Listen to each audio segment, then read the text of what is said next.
click, and we are live for, I guess, the first episode of the DDHL show this season.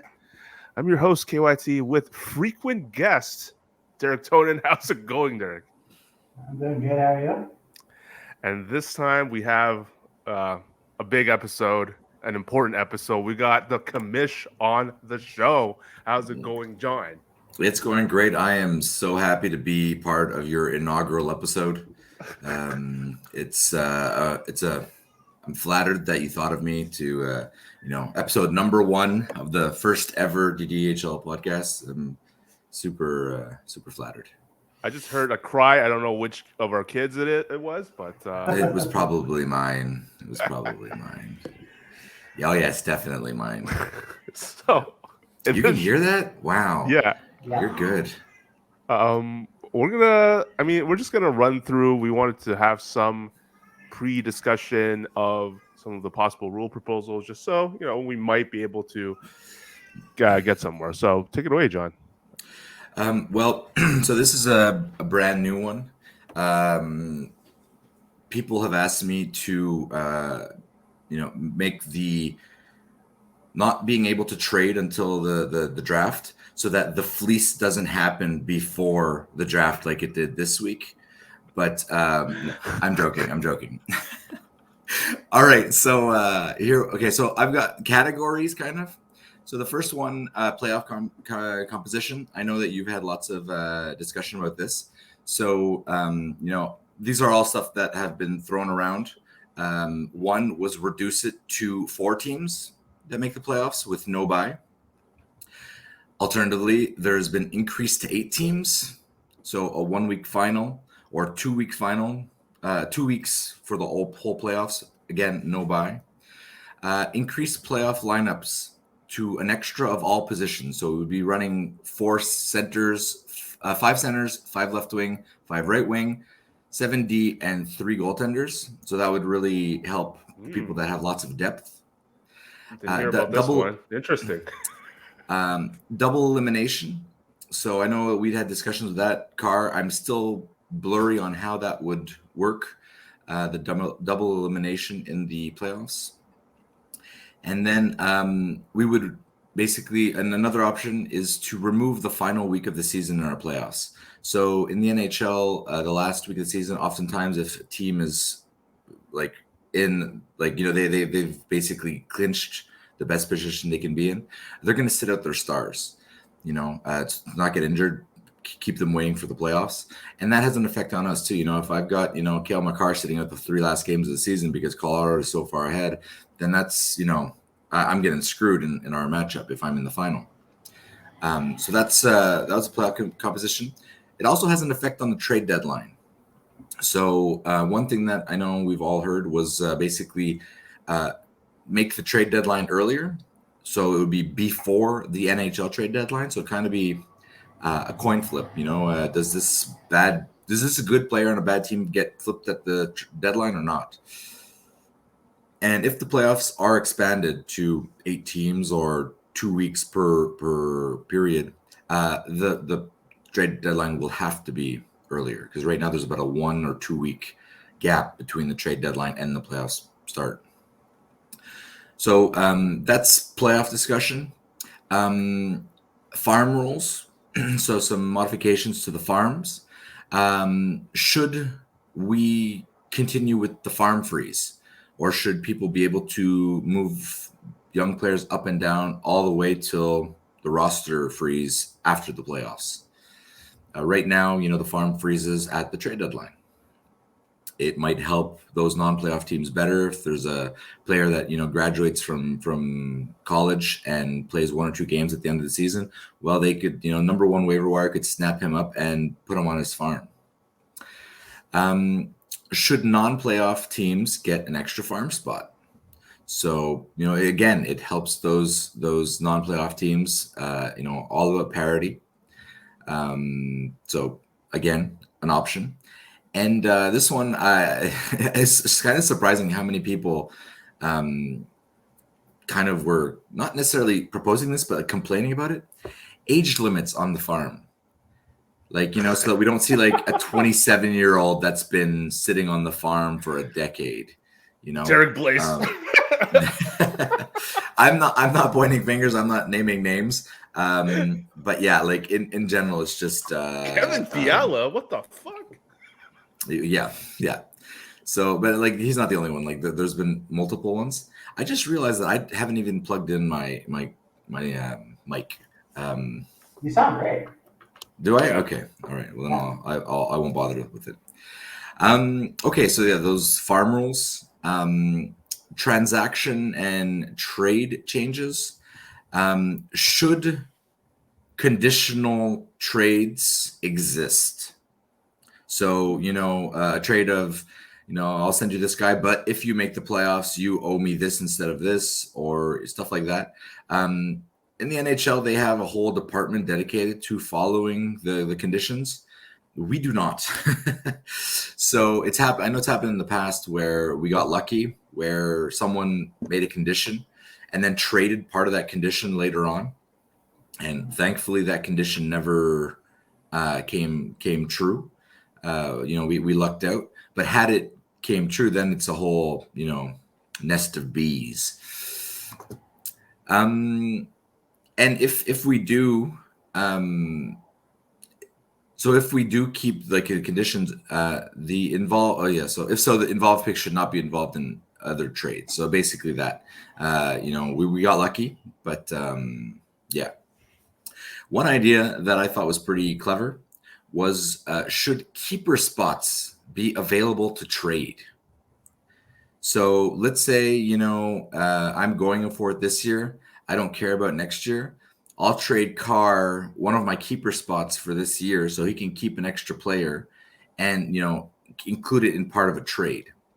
Logistically, it'll probably be a nightmare to set up in Fantrax, but I think it's pretty interesting. Like, how valuable is an extra keeper spot? Like, I feel it's kind of like cap room in the NHL. You're basically, selling a player for future considerations because you need the cap room. So that's the trade discussions that we've had. I know one that kept coming up, and I think we know who this is about, but should group messaging app or like a group messaging method be, absolutely mandated? Everyone has to be on board. As far as I'm concerned, the Fantrax chat is that. Like, if, everyone's going to be on Fantrax, you'll get the notification if you go on Fantrax. So I'm not too worried about that. It's just we don't use it right now. But if you do need to get in touch with somebody, that Fantrax app is pretty much the one. I don't want to say, hey, everyone, you have to get on Discord, or you have to get on WhatsApp, or you have to get on Facebook. I think the Fantrax already does that kind of for us. The next one is pretty much the most controversial aspect of our discussions. It's the stats. Should we change stats? That's, the first question. Is everyone happy with the stats? I don't think everyone is. I think some are okay with it. I'd make some changes. But yeah, right now I don't, it's doing its job, and everyone has to be on board. Okay. Like, do we really want to tackle the stats change or not? A couple of options. Do we modify the weight? So like specifically goaltending stats. So do we make each goaltending stat worth a little less and some forward stats worth a little more? Maybe each goaltending stat are only worth, 2/3 of a stat. And then we, add that stat to goals. So goals are worth 2, but each goaltending stat is like only worth 2/3 or something. Change the weight around like that. Do we modify the scoring in all stats? So basically, like what I just said, you make, goals or assists or special teams points, whatever, worth more.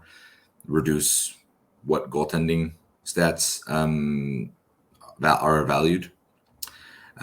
Do we switch skater stats? Do we get rid of truck and add, penalty minutes and hits? Do we get rid of plus minus to add, Corsi, whatever? So basically that's basically the discussion there. Like, what stat changes can we? Like, there's tons of options. I can't list them in a podcast. This is stuff that, you know, we're going to have to propose. I know that, Gar, you've got a presentation planned or whatever. Derek? I was just going to ask if there was like a concise list of, like you mentioned, truck going penalty minutes and hits. Is there like a concise list of like the most popular ideas? Concise, I wouldn't say that. So what I have, I did put together a list. Give me a second here. Yeah. Okay. So, the unanimous stats that everyone wants to keep are goals, assists, shutouts / hat tricks, surprisingly, and wins. Those are like basic of all the stats we have and all the respondents. Those are the only stats that everyone agrees on. I'm surprised. Yeah, right. We did get like some people have thrown out some interesting ones. So let's see here. Special team points and shootouts was one, which I was like, okay, curious, because it's basically going to be special team points, like the amount of shutouts that you, or sorry, the amount of shootout goals like that doesn't really move the needle that much on a week-to-week basis. Obviously, people wanted hits, blocked shots, shots on goal, like, you know, that kind of stuff split up. I got face-off percentage was one stat that came up. Time on ice, which I thought was a bad idea. But anyways, time on ice was one of the stats that, you know, people wanted, and saves, just flat plain saves, no adjusted saves, just flat plain saves was another one that came up. So there is no agreement on what stats really. It's a bit of a hodgepodge. So I think basically we're gonna have to if we do want to do this, there'll have to be like a couple of options put together, make a presentation, and then we basically go, okay, who's for like staying the course, who wants option A, B, C, and go from there. You know, I'm not saying that we can't debate this, which stats to add. I love those discussions. Everyone knows my opinion on a lot of them. But again, you know, it's Carr's done a good job thus far of like getting everyone on board, no matter how questionable some of his decisions are, his opinions, I should say. But yeah. So that's the stats part. Next is the keepers. Lots of options for keeper rules. You know, it seems we're keeper league, so I get the impression that that's a vital part of our league, and people are really, you know, throwing out wacky ideas. So basically, so the first option: should we put a max number of keeper positions, keepers per position?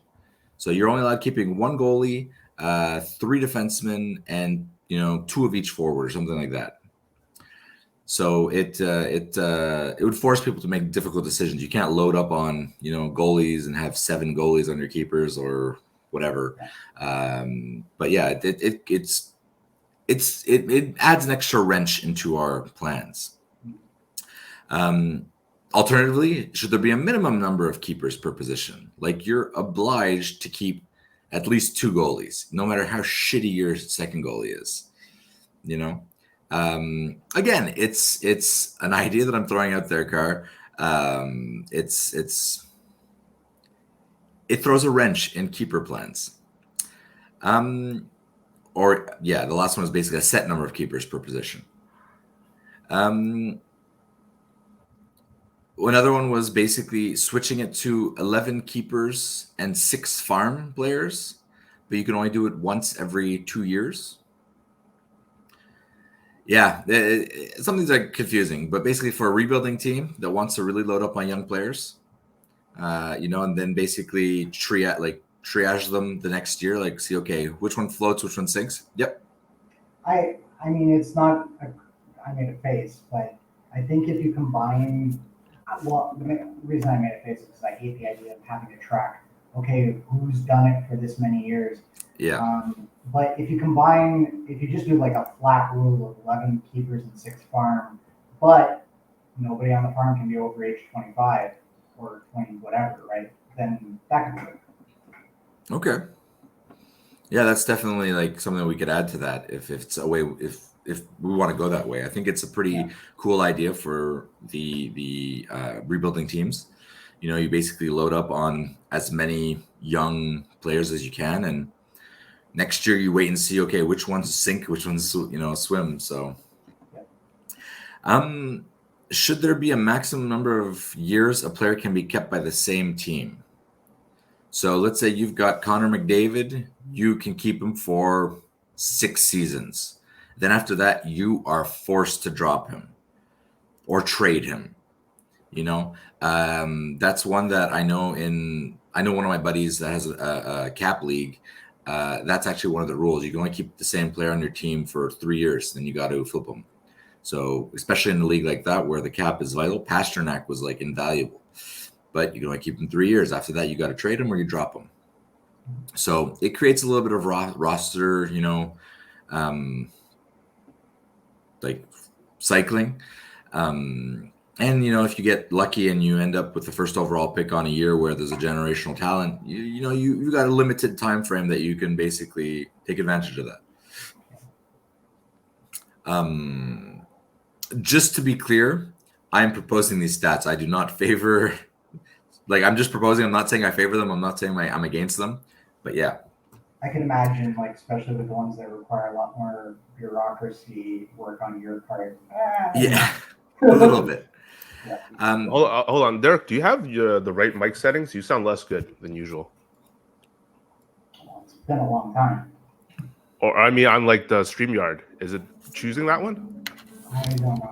I will check. Okay, you can continue, John. All right. Sorry, my alarm went off. Okay, so this one I thought was very interesting, and it's something that has come up repeatedly. Especially when we get close to the deadline of declaring our keepers. I'm like, hey, don't forget, the deadline's tonight. He's like, yeah, I'm getting on it. And most of the time, they're just waiting to see who other people drop so that they can figure out, okay, so-and-so dropped 5 of his 7 goalies. So, I should be able to pick up a goalie next season. There's going to be a ton of them. So basically, should the keepers be blind? So teams, are obliged to send in their keepers by email, and they're all revealed at the same time after that deadline. So that, Carr, if we won't know who you're dropping until it's too late. So it's something that, especially it most of the time revolves around goalies. People are just waiting to say, okay, do I keep an extra goalie, or will there be a ton of them next season that I can pick up early or late even?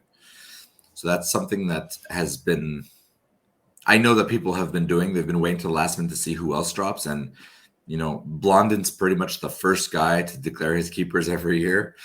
So, but yeah, it basically, it's kind of like in a way, a chess match to wait and see who the other guy's doing before you make your move and decide who to keep. Do I sound better now, Carr? Yeah. Okay. Yeah, I will say that's crossed my mind. Like, should I wait and see who else? But then I'm always too lazy to cross-reference shit, and I just post my keepers away. I would have had them anyway. Yeah, basically the same thing. I think there are some instances where you'll look at another team and you're like, oh man, he's got some really tough decisions to make on D or up front or in net. And then you kind of wait to see, okay, what's he going to do? Who's going to which one of those gems is going to be available in the first round for me? And then, how will that affect what positions I'm keeping? But yeah. Another one, basically, that's the keepers. This is basically the team makeup. So basically, should the team makeup be changed? As in, we have 4 of each forward position. We have 6 defensemen. Then we have 1 goaltender and 1 variable.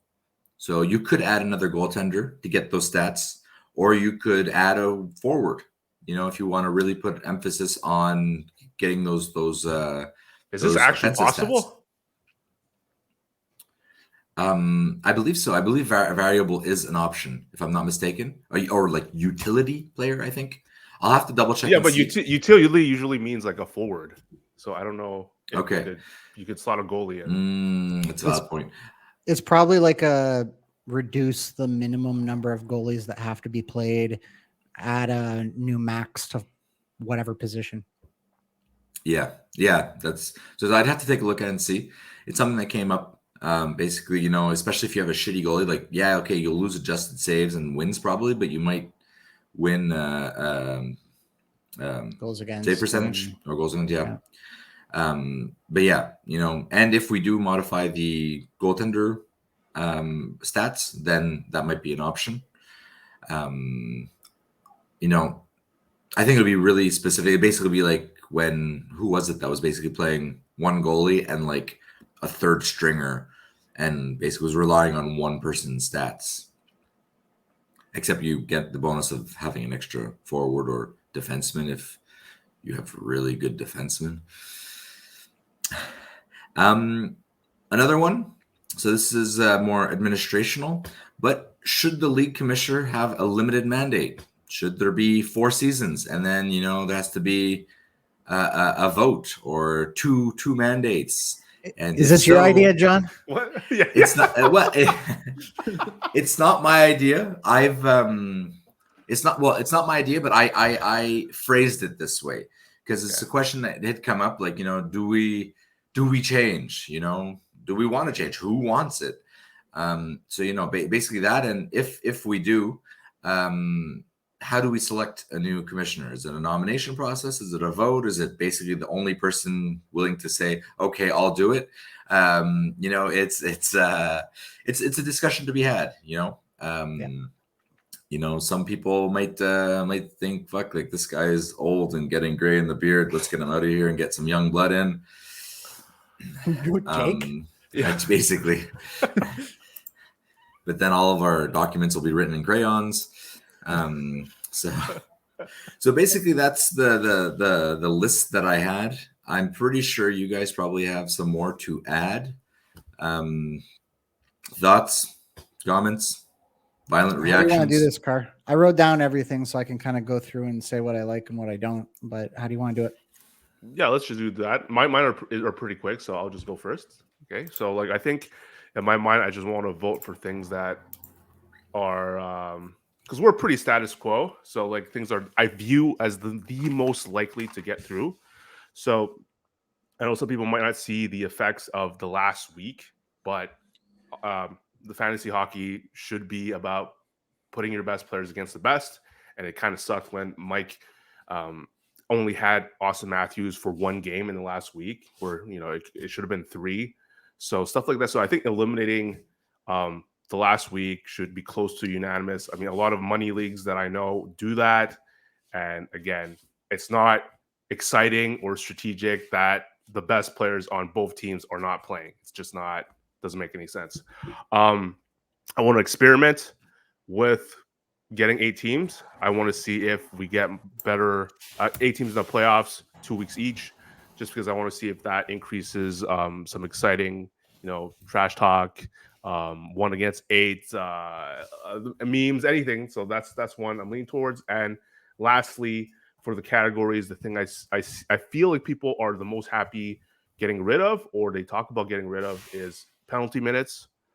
And I say we either split truck to hits and block shots, or also I suggested last time penalty differential, which is something that Dom, an author on The Athletic, uses in his formula to evaluate players. So I think and it's pretty simple to understand.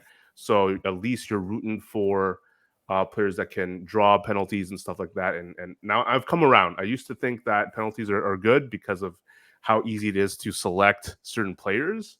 But from enjoying the live game standpoint, it's like rooting for a random slash to be able to jump over your opponent doesn't really make sense from a enjoyment perspective. So those are my 3 quick hits, and you can take it away. Quick, just a quick comment there. If we do split truck, we'll have to eliminate another stat. Why? I don't agree with that. You'd be adding 11 stats? Because we want to experiment. We want to experiment with how goalies feel, like that ratio. I know we can't have like we talked about how we can have. I mean, ideally, we want to see like that positional ratio we talked about in one of our early debates, John, where it's like it matches how many people we play, but we can't possibly do that. So let's see how we feel with a 7-4 ratio. Take it away, Derek. I got a couple of clarifying questions. Okay. Penalty differential, is that even something we can use? I imagine so, because it's tracked on by the NHL itself also. So I would think so. I don't I'll know. look into it. And of course, if anything happens to get decided this week, we're not implementing it until before keepers are decided for next year, right? Yeah, exactly. Yeah. Just so anyone watching doesn't freak out. Stats changes will only be for next season, but we'll know before keeper deadline this year. Got it. Okay, so I'm going to try to touch on everything just a little. So for playoff composition, I agree with getting rid of the bye. I don't particularly care if it's reducing to 4 or increasing to 8 teams. If we think it's more fun to have 8 teams in there, great.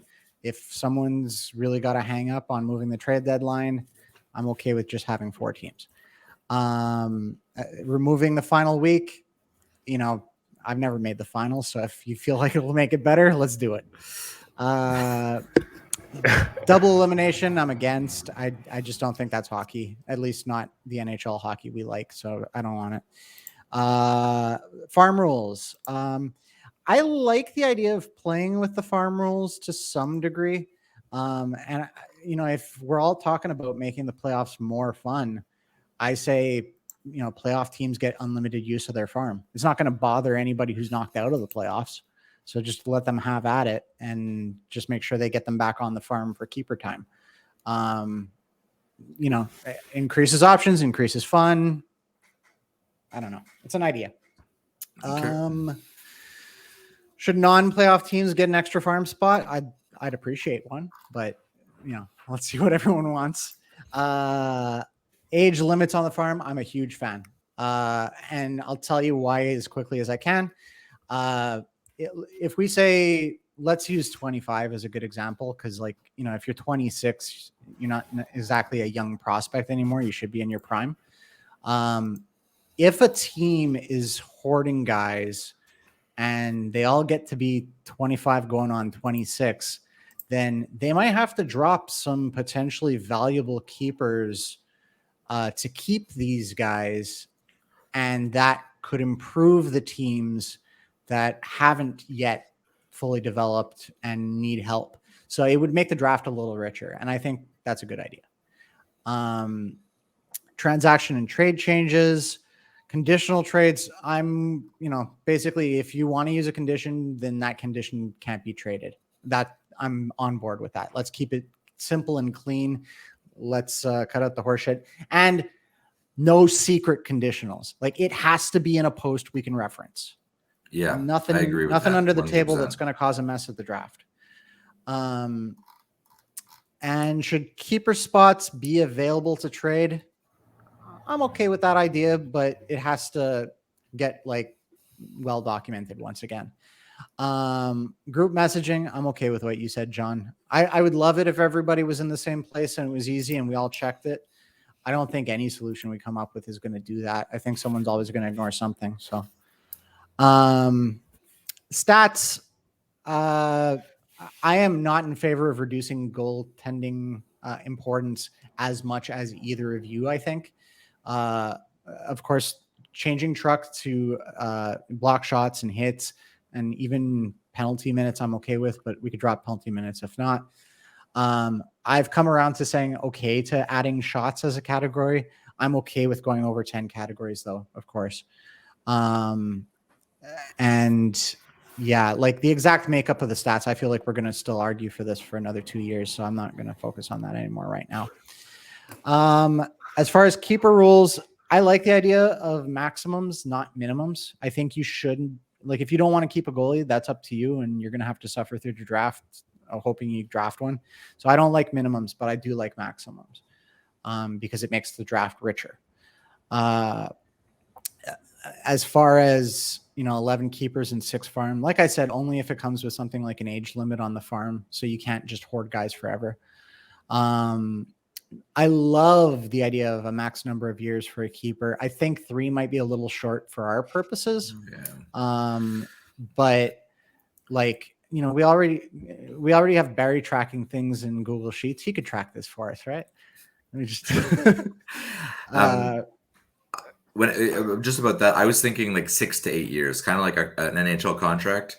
That feels, more reasonable because you get him during his prime, or but yeah. I mean, like if we're assuming we stick with 12 keepers, if we say, okay, you get 6 6-year contracts, 3 3-year contracts, and then you get like a couple of like 2-year contracts, like, so you can kind of like, but then you can't flip players around, of course, right? It's going to be like, okay, this is my one guy in my 6-year. I can't change that 6-year till he's traded or dropped. Something like that.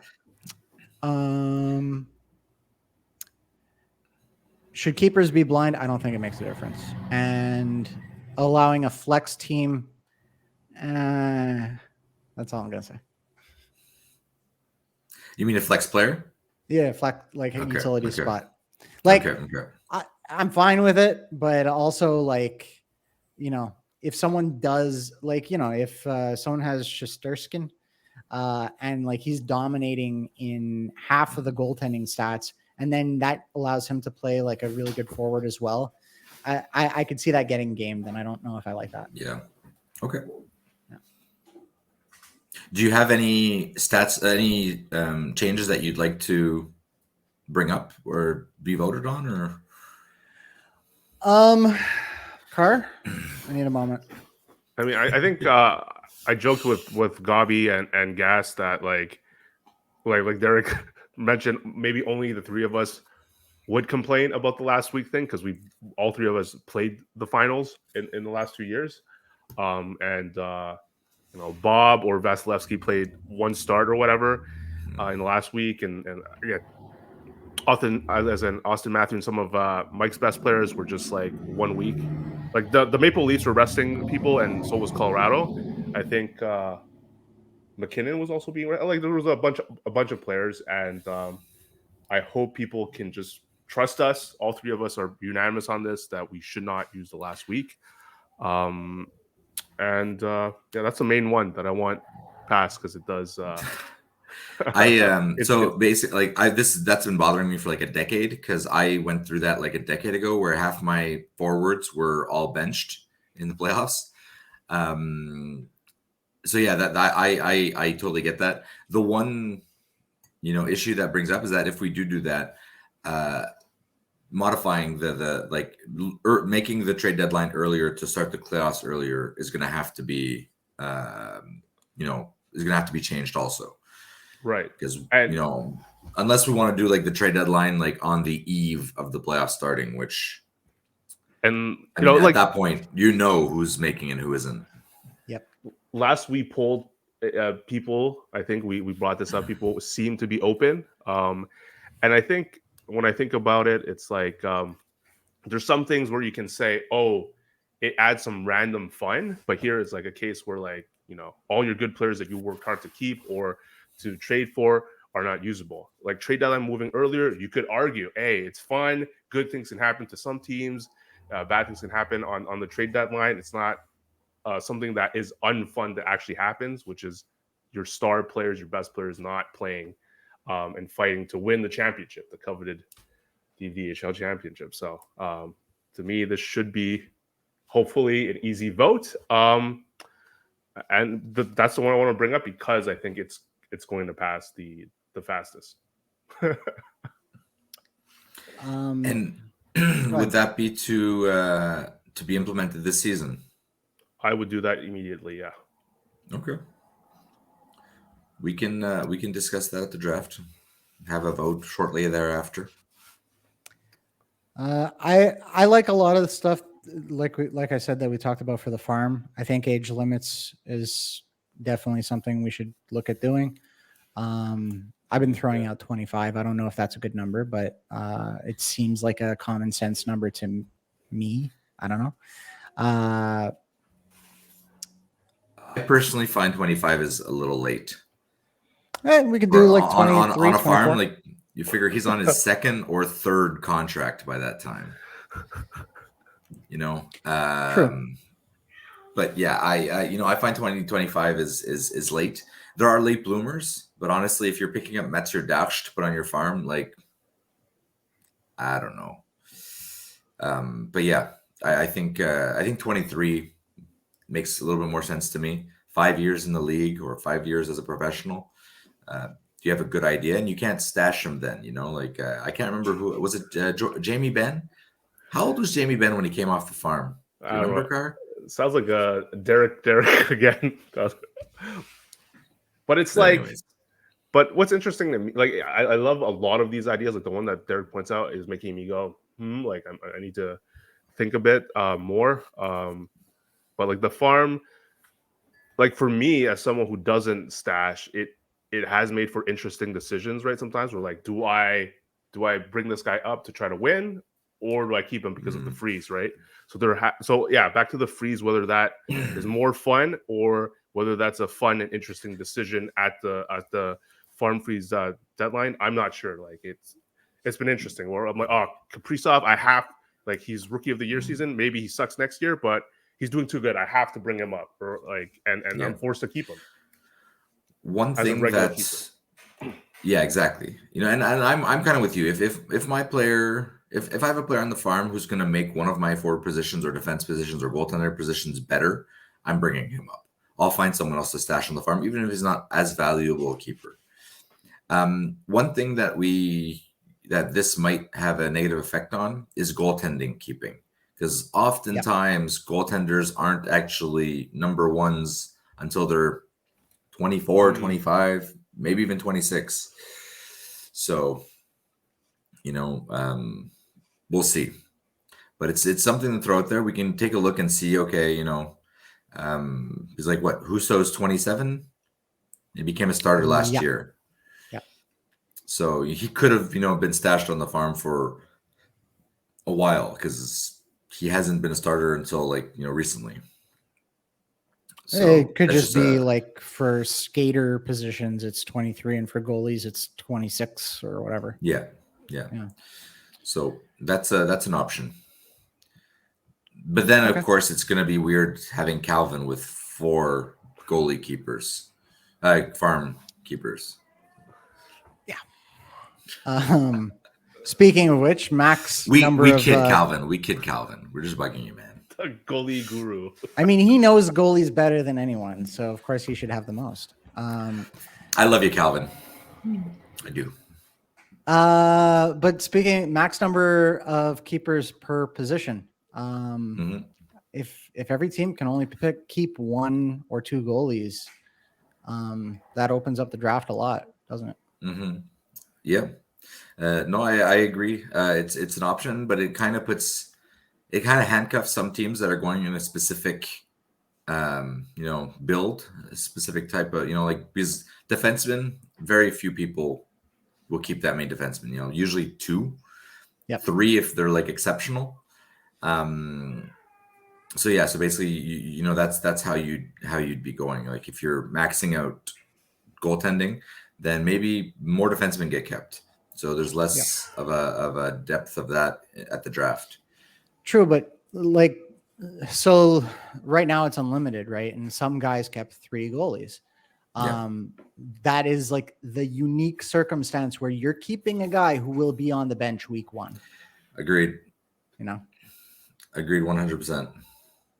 Coming from a guy that only has 1 goalie, I agree 100%. So did I till yesterday or whatever.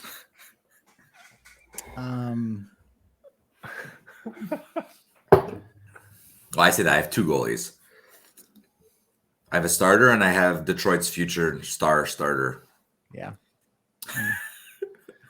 But in this case, would it be, Derek, in your mind, would it be like max number of regular keepers as goalies, or the whole regular plus farm. I think it's regular. Like I think farm, you do it. Yeah. They're not playing yet, especially if we put an age limit in there. So you do what you want with your farm. Nobody cares. Yeah. Whoever said the year length thing, I like it. But again, I think depends on who wants to keep track of that. But I have no problem with it. No. The what?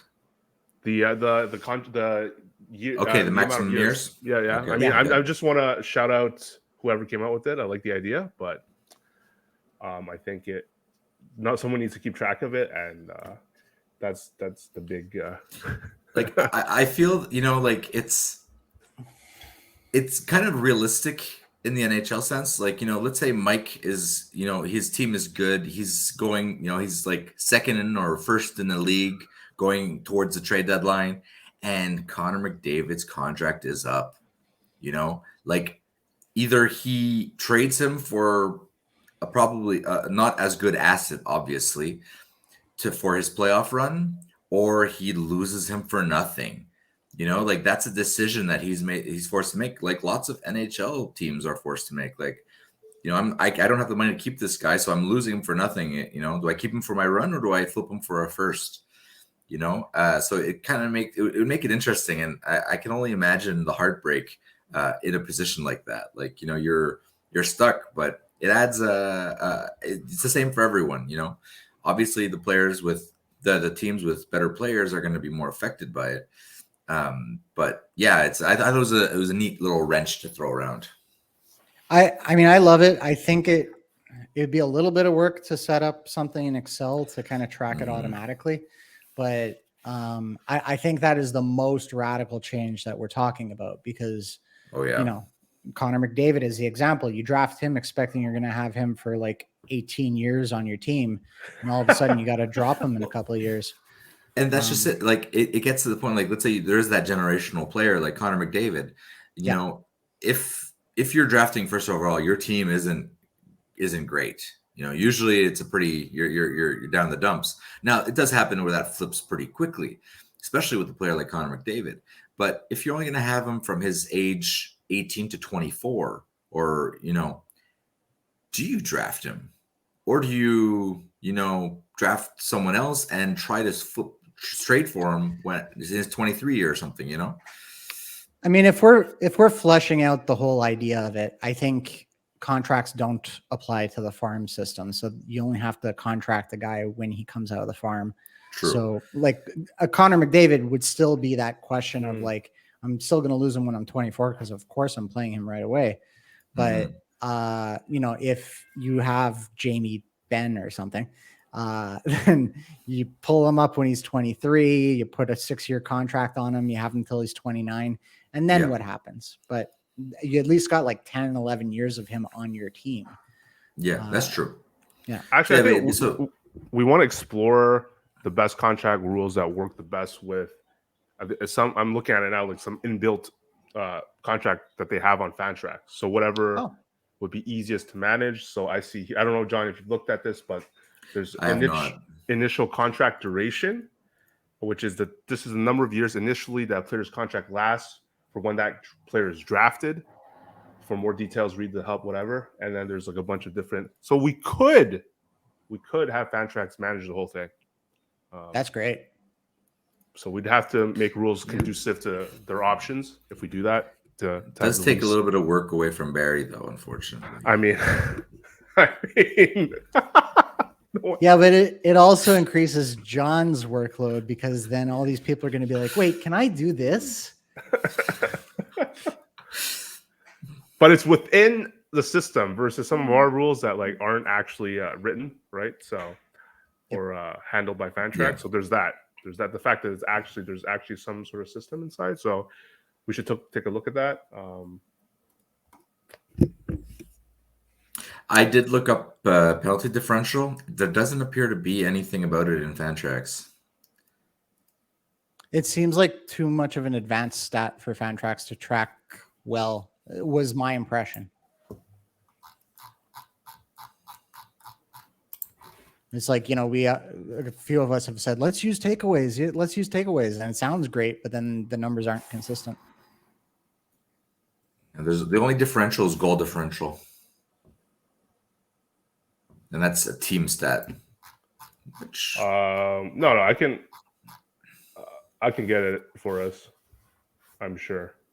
okay. Like Uh, there's penalties drawn here, and you would just have to like adjust the save. Like the reason adjusted save exists on fact tracks for everyone is because of us. Like I requested it and they added it, so I do think penalty differential would be added if I requested it. But go ahead. But well, penalty differential would be a different kind of worms for them, wouldn't it? Because then they'd have to track penalties drawn. If they have they have that. Oh, they do. Okay. I know we're running out of time a little bit, but I wanted to also comment quickly on the idea of commissioner tenure limits. Like we joke, hey, John, is your idea, but like, that is like, it's a job. It's not a luxury. It's not like it's not like a position of royalty. No, it is, but I mean, it takes the time it takes. I'm not gonna like stop real life to do commission. Yeah, sometimes like I'll have to take a night to like do some work and stuff, but it's not the end of the world. It's mostly the emails or messages I get at like 12, like, hey, when is the keeper deadline? I'm like, it was 3 hours ago. Yeah. But yeah. Well, and on that note, like I think it'd be a good idea, not for you necessarily, but for someone to put together a Google Doc of here's all the fucking rules. Don't ask me. Well, it's funny because I went, this is, a couple of probably like last year, I went into the old DDHL forum and we had actually written the DDHL, constitution. And things have changed a lot since then. But yeah, I think that's a good idea. Like if, we'd have to find someone to do that. Barry? Hello? Let's it not could forget, be a team project. We have a lawyer on staff here. We have true. So get some legalese in there. But like, so in terms of like who would do it, like, because you got a kid growing now and you got responsibilities, and most of us do, Jake. But it's like, I think it's something where it's like, if you decide you want to step down, somebody would responsible, level-headed, and with time on their hands has to just kind of step up. Like I can't see it any other way. Yeah. Like again, like that would, would it be a nomination? Would it be, basically just I'll do it? That's an option. Right now, I don't think the workload is that extreme, like I'll use an example. Like, yeah, things have changed with having a kid. Last year I basically had 3 documents worth of draft prep prepared like a month and a half before the draft, and this year I haven't started yet. So that's the difference from a team perspective. From a Commish perspective, it's just herding cats basically most of the time, getting everyone to be available at a certain hour or certain date. But if it does get to the point where it's unsustainable, then yeah, I'll definitely bring it up and be like, guys, we need to find a solution, whether it's a 2-headed commish or someone else takes the reins. Yeah. Well, and like, no knock to you, but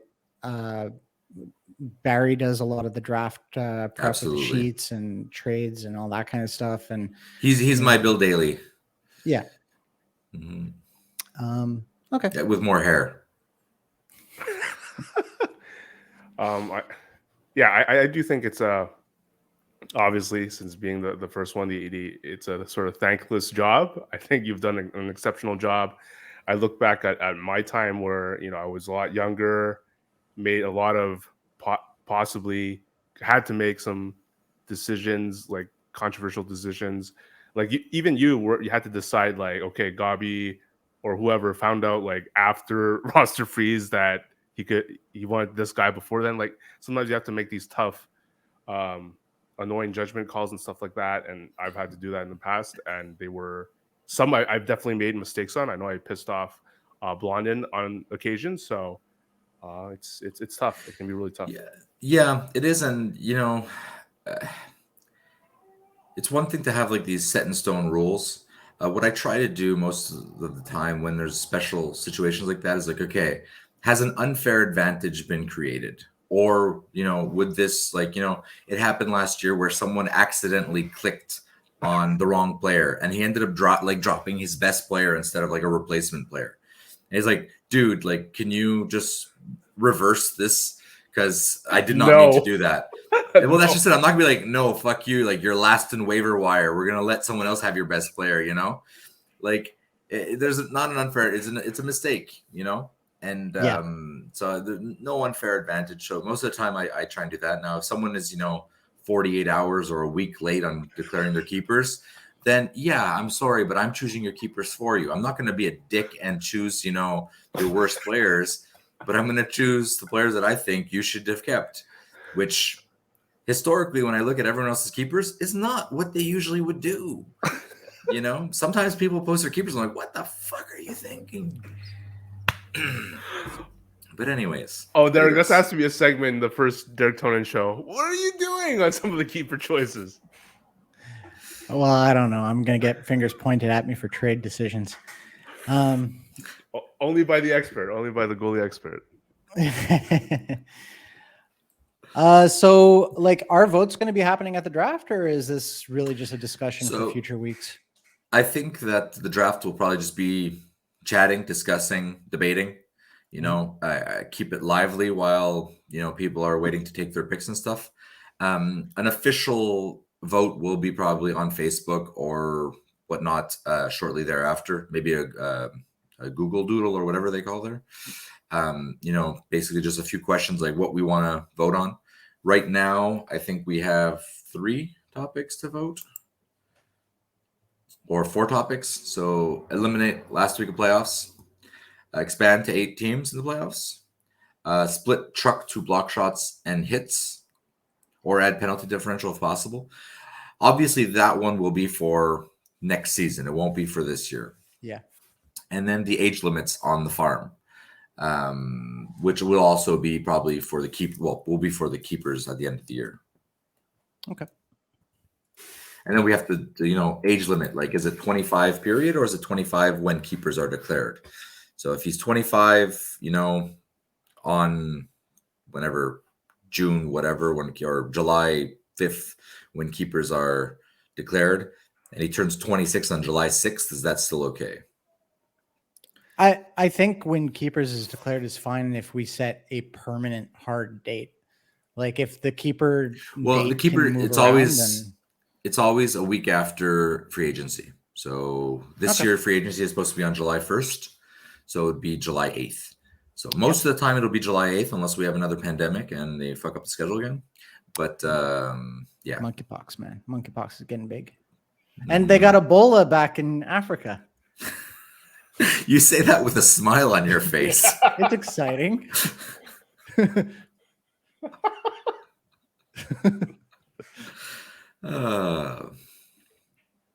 So yeah, that's basically it. Again, thanks Car and Derek for inviting me to the first DDHL show ever. I hope you guys keep going. I think you'll be very successful, and I think people will appreciate if you continue. So. Well, actually, it is fair. To be honest, like I was the original Commish, and he was the original co-Commish. Now that I think about it. There you go. And VP now Biggins, man. VP Biggins. It's just like in the real NHL, players go into media after their career's done. That's what you guys did. Take the PK Subban route. Yeah. Yeah. Elliot Friedman and the other guy there. I hope people take the time to listen. I think you did a good job like running through all the changes. So please leave some feedback. And I definitely forgot some too. So if I did, Uh-oh. We're gonna get some angry people.